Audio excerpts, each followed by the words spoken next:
Good morning everyone.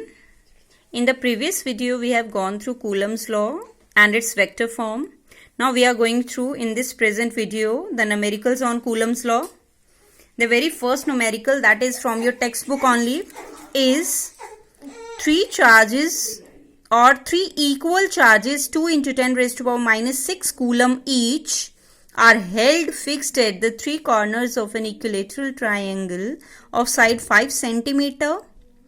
Find the coulomb force, that is electrostatic force, experienced by one of the charge due to rest 2. क्या दिया गया है numerical में?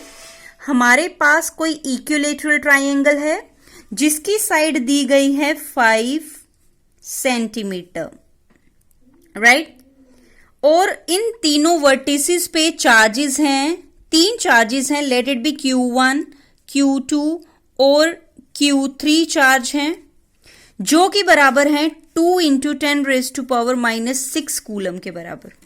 और 5 centimetre is the side of the equilateral triangle. अब question क्या पूछा गया है? हमेशा बच्चा क्वेश्चन इसी तरीके के आएगा, या तो स्क्वायर दिया गया होगा या तो ट्राइंगल दी गई होगी तो कूलम फोर्स पूछी गई है, राइट? तो चलिए, ए के ऊपर बी और सी जो फोर्स लगाएंगे वो बराबर होगी. सी के ऊपर जो ए और बी लगाएंगे और जो बी के ऊपर ए और सी लगाएंगे, सारी फोर्सेस आपस में बराबर हैं. ए सी के ऊपर लगाएगा. अब दोनों इक्वल हैं, लिखा गया था इक्वल मतलब लाइक हैं, तो ए सी पे रिपल्सिव फोर्स लगाएगा. जिसके ऊपर फोर्स देखी जा रही है वहां से एरो ड्रॉ करना है तो इट विल बी रिपल्सिव. तो एरो बाहर की तरफ शो किया. अब एरो इज अ वेक्टर ना, क्योंकि फोर्स वेक्टर है तो एरो से रिप्रेजेंट करेंगे. Let it be F1. Similarly C के ऊपर बी लगा रहा है सेकंड चार्ज, तो वो भी रिपल्सिव होगी. तो सी से एरो क्या होगा? बाहर की तरफ. इसने इसको रिपेल किया बाहर की तरफ. और एरो हमेशा जहां पे फोर्स एक्सपीरियंस कर रहे हैं वहां से ड्रॉ करना है. अगर ये फोर्स सी पे अट्रैक्टिव होती तो अंदर की तरफ होता एरो, राइट? तो ये आ गई F2 क्योंकि सेकंड ने लगाया इसके ऊपर फोर्स, राइट? अब अच्छा, इक्विलेटरल का एंगल भी बता दीजिए कितना होता है, आपको पता है 60 डिग्री. ये 60 है तो ये भी कितना होगा? 60 degree. Why? Vertically opposite angles, right? चलिए, अब सबसे पहले आपको पता है चार्जेस बराबर हैं, डिस्टेंस बराबर है, तो F1, F2, F3 सारी आपस में बराबर होंगी. बट F3 की मुझे बात ही नहीं करनी है, मुझे सिर्फ C पे फोर्स नोट करनी है. कौन सी? इसकी वजह से और इसकी वजह से. तो F1 और F2. तो पहले बता दीजिए गिवन क्या है. Q1 is equal to Q2 is equal to Q3 सारे बराबर दिए गए हैं. That is 2 into 10 raise to power minus 6 coulomb, right? ये गिवन दिया गया है सब कुछ. आगे R भी दिया गया है. ये डिस्टेंस, तीनों चार्जेस के बीच का डिस्टेंस भी बराबर है. That is 5 centimetre.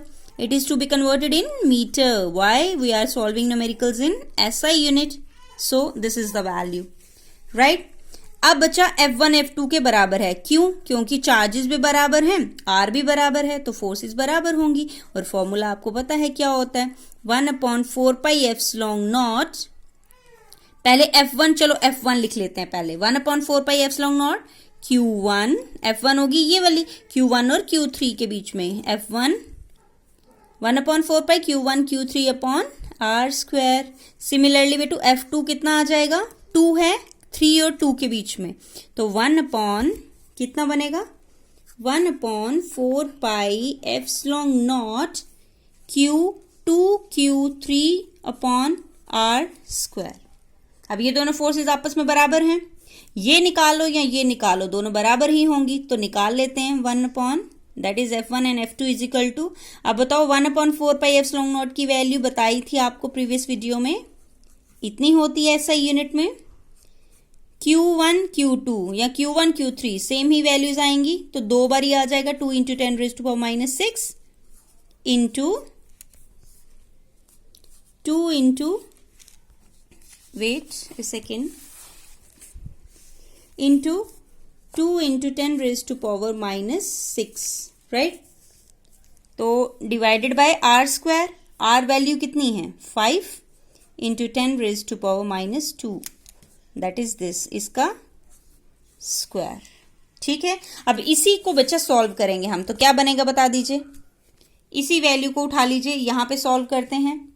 अब F1 is equal to F2 is equal to 9 2 2 कितना हो गया?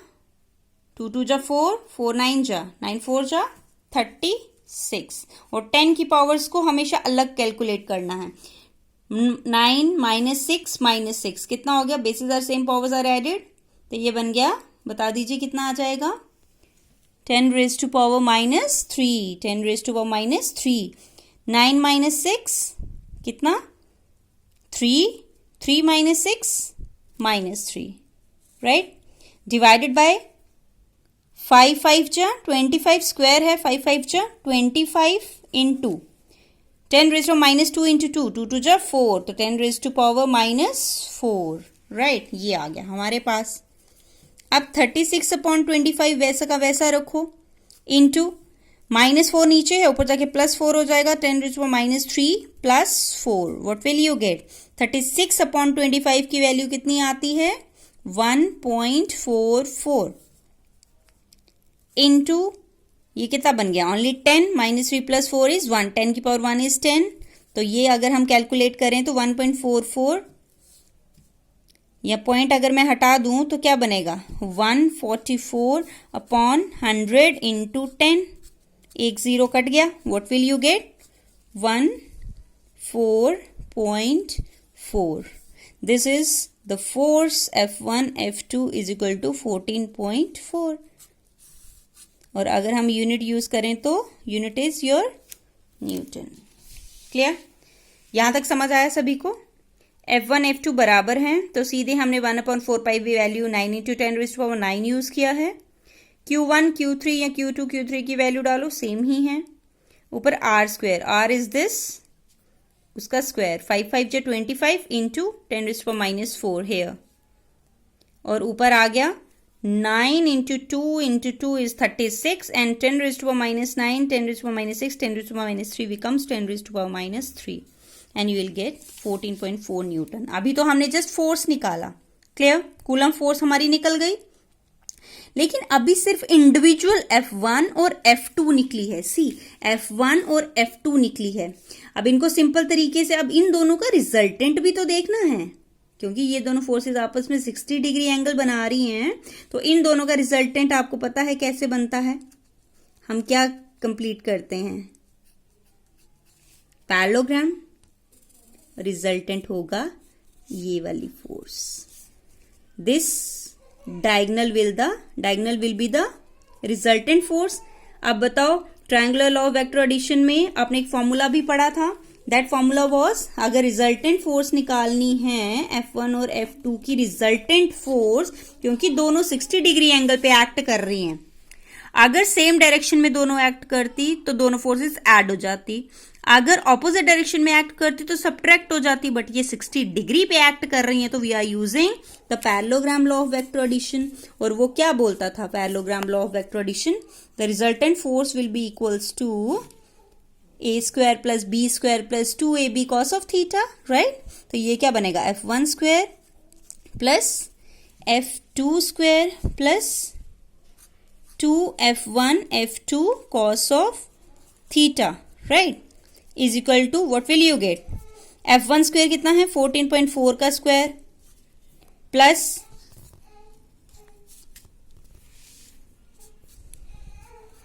फिर से 14.4 का स्क्वायर प्लस 2, 14.4 इंटू 14.4 और cos of 60 कितना होता है? बता दीजिए जल्दी से। 1/2, 2 विल कैंसिल, एंड 14.4 का स्क्वायर, 14.4 का स्क्वायर, 14.4 का स्क्वायर, ये भी तो 14.4 का स्क्वायर अगर मैं कॉमन निकाल लूं, अंदर क्या बचेगा? 1 + 1 + 1, तो इट विल बी, बता दीजिए, ये अगर हम बाहर ले ले तो 14.4 बाहर आ गया, रूट स्क्वायर कट गया, और अंदर कितना बच गया? 1 + 1 + 1 is √3। This is your resultant force, 14.4 √3। इस तरह से आंसर निकलता है। ठीक है बच्चा? अब आपको एंगल निकालना भी बताया था, tan थीटा वहां पे निकालते थे अगर याद हो, तो अगर उसी फॉर्मूले से आप निकालेंगे tan थीटा, तो what will you gate? This will be your 30 degree, या F2 के साथ देख लो, F1 के साथ देख लो, the angle will be 30 degree. That is जो रिजल्टेंट फोर्स है वो F1 या F2 से कितने एंगल पे आएगी, 30 डिग्री पे। क्लियर? चलिए, थैंक यू वेरी मच। इसी तरह से बच्चा आपने खुद भी ट्राई करने हैं क्वेश्चंस। इन वैल्यूज को अगर हम अलग अलग भी रखें तो भी हम निकाल सकते हैं, यहाँ पे, यहाँ पे। नेक्स्ट वीडियो में हम नेक्स्ट न्यूमेरिकल देखेंगे। Hope you understand. Thank you very much.